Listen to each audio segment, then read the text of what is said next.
বাংলায় একটা প্রবাদ আছে, যেখানে দেখিবে ছাই উড়াইয়া দেখো তাই, পাইলেও পাইতে পারো অমূল্য রতন। এই প্রবাদ বাক্যটা যে কতটা সত্য আর বাস্তবসম্মত হতে পারে তা বুঝতে পারবেন আজকের এই ভিডিওটা দেখার পরে।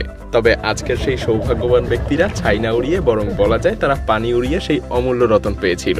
কিভাবে তারা রাতারাতি গরিব থেকে ধনী হয়ে গিয়েছিল তা চলুন সচক্ষেই দেখে নেওয়া যাক।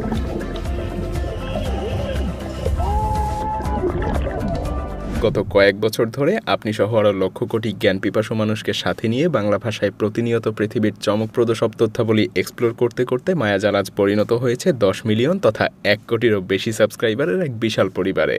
সেই সাথে অর্জন করেছে আপনাদের অকৃত্রিম ভালোবাসা। এই ভালোবাসা থেকেই আপনারা অনেকেই মায়াজালের মতো করে ভিডিও তৈরি করে প্রফেশনাল ভিডিও মার্কেটিংয়ের মাধ্যমে নিজের স্মার্ট ক্যারিয়ার গঠন করার ইচ্ছা প্রকাশ করছেন দীর্ঘদিন ধরে।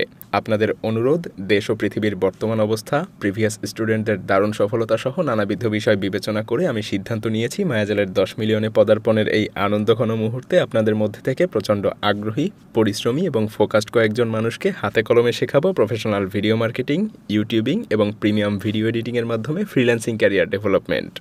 ভিন্ন ভিন্ন নিশে মায়াজালের মতো ইনফোগ্রাফিক কন্টেন্ট এবং প্রফেশনাল ক্যামেরা কন্টেন্টের idea generation, proper planning, scripting, premium voice capturing, shooting, professional editing, different প্ল্যাটফর্মে পাবলিশিং, এসইও এবং র্যাঙ্কিং ফ্যাক্টরস, কম্পিটিটর অ্যানালাইসিস ও gap utilisation, global content creation সহ প্রফেশনাল ভিডিও মার্কেটিংয়ের আদ্যপান্ত শিখব 62টি মাস্টার ক্লাসে 150 ঘন্টারও বেশি সময় ধরে।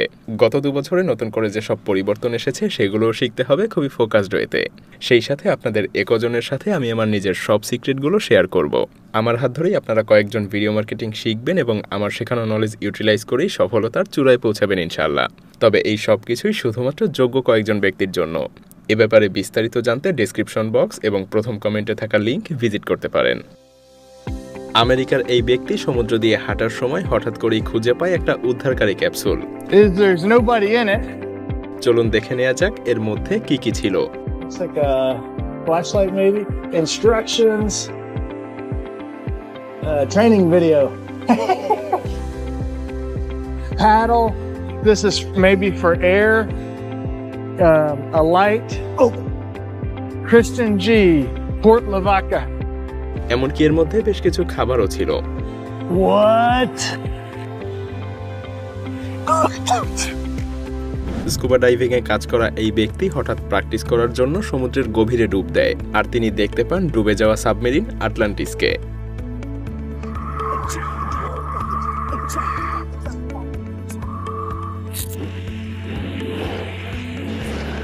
গ্রিসের একটা সমুদ্র সৈকতে এক ব্যক্তি তার কুকুর নিয়ে ঘুরতে আসে আর সে দেখতে পায় বিভিন্ন ধরনের অদ্ভুত বস্তু। এমনকি তিনি কয়েক মাস পরে এসে আবারও 2টা বোট খুঁজে পায়। সাথে ছিল প্রাথমিক চিকিৎসা দেওয়ার জন্য একটা টুল বক্স। এমনকি তিনি একটা ক্যামেরাও পেয়েছিলেন। আসলে এগুলো সব একটা ঝড়ে ভেসে এসেছিল। আমেরিকার একটা ব্যস্ততম জলপথে ডাইভিং করার সময় জো নামের এই ব্যক্তি খুঁজে পায় 3টা আইফোন 12, 2টা আইফোন 13, একটা আইফোন 13 প্রো ম্যাক্স, অর্থাৎ মোট 6টা আইফোন।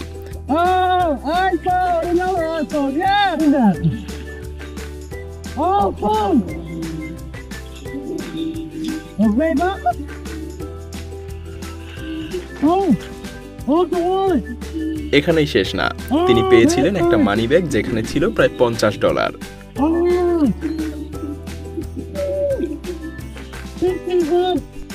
শুধু কি তাই, তিনি কয়েক লক্ষ টাকা মূল্যের একটা সাইকেলও পেয়েছিলেন। এমনকি সেই মানি ব্যাগ ছিল ক্রেডিট কার্ড দিয়ে ভরা। And there was $50 in the wallet. 2009 সালের ঠিক জানুয়ারির 2 তারিখে বিশাল একটা কন্টেইনারবাহী জাহাজ প্রবল ঝড়ের কবলে পড়ে 270টারও বেশি কন্টেইনার হারিয়ে ফেলে।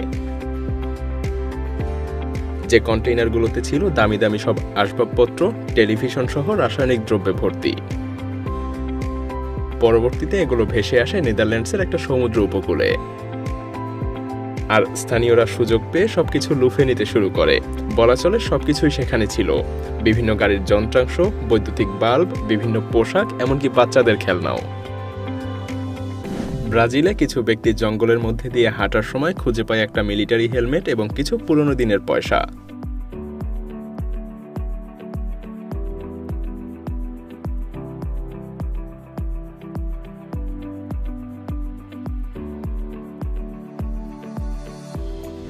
তুরস্কের এই ব্যক্তি প্রায় 15 বছর ধরে ডুবুরি হয়ে কাজ করতেন।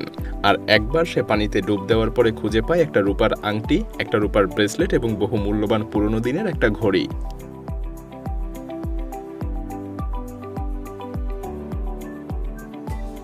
আসলে ভাগ্যও যেন মাঝে মধ্যে আমাদের সাথে মজা করে। এই দেখুন তার জ্বলন্ত উদাহরণ।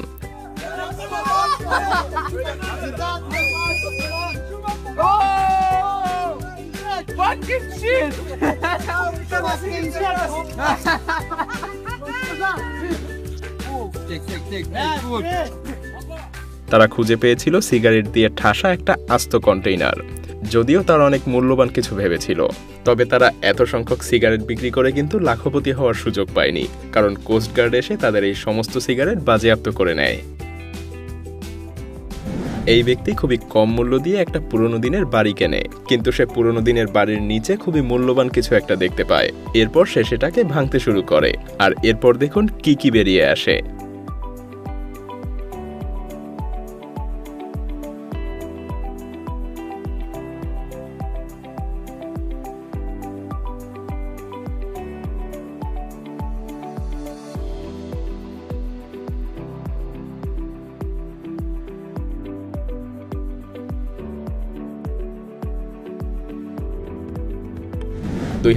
সালের ডিসেম্বরে বেলজিয়াম থেকে ইংল্যান্ডে 3000 গাড়ি বহনকারী একটা জাহাজ হঠাৎ করেই বিশালাকার একটা কন্টেইনার জাহাজের সঙ্গে ধাক্কা খায়। এরপর সেটা ডুবতে শুরু করে। যদিও সৌভাগ্যবশত যতজন ক্রু মেম্বার ছিল সবাইকেই উদ্ধার করা সম্ভব হয়েছিল। মজার ব্যাপার হলো, এই দুর্ঘটনার মাত্র 6 মাস পরেই তারা জাহাজটাকে সমুদ্রের তলদেশ থেকে উঠানোর সিদ্ধান্ত নেয়। কিন্তু এত বিশাল জাহাজকে তো আর একবারে উঠানো সম্ভব না, তাই তারা জাহাজটাকে 7টা অংশে কেটে ফেলেছিল। জাহাজের প্রতিটা অংশের ওজন ছিল 200 টনেরও বেশি, আর তাদের এই কর্মযজ্ঞ চালাতে সময় লেগেছিল 2 মাস। দুর্ভাগ্যজনকভাবে বেশিরভাগ গাড়িকেই সমুদ্রের তলদেশের সামুদ্রিক স্রোত ভাসিয়ে নিয়ে গিয়েছিল। 2019 সালে আরেকটা জাহাজের সাথে এই একই দুর্ঘটনা ঘটেছিল। এটা আমেরিকার একটা সমুদ্র বন্দরের ঠিক কাছাকাছি জায়গায় গিয়ে ডুবে গিয়েছিল। এতে করে প্রায় 20 মিলিয়ন মার্কিন ডলারের ক্ষতি হয়েছিল। এই বিশালাকার জাহাজের দৈর্ঘ্য ছিল 200 মিটার এবং প্রস্থ 35 মিটার, আর এর মধ্যে ছিল 4100টা মার্সিডিজ কার, যেটা যাত্রা শুরু করেছিল সৌদি আরবের উদ্দেশ্যে। বিশেষজ্ঞদের মতে জাহাজটা ওভারলোড হওয়ার কারণে ডুবে গিয়েছিল। তবে এই জাহাজটাকে উদ্ধার করার সময় 4টা অংশে জাহাজটাকে কাটা হয়েছিল, আর ফলাফল প্রায় আগেরটার মতোই ছিল।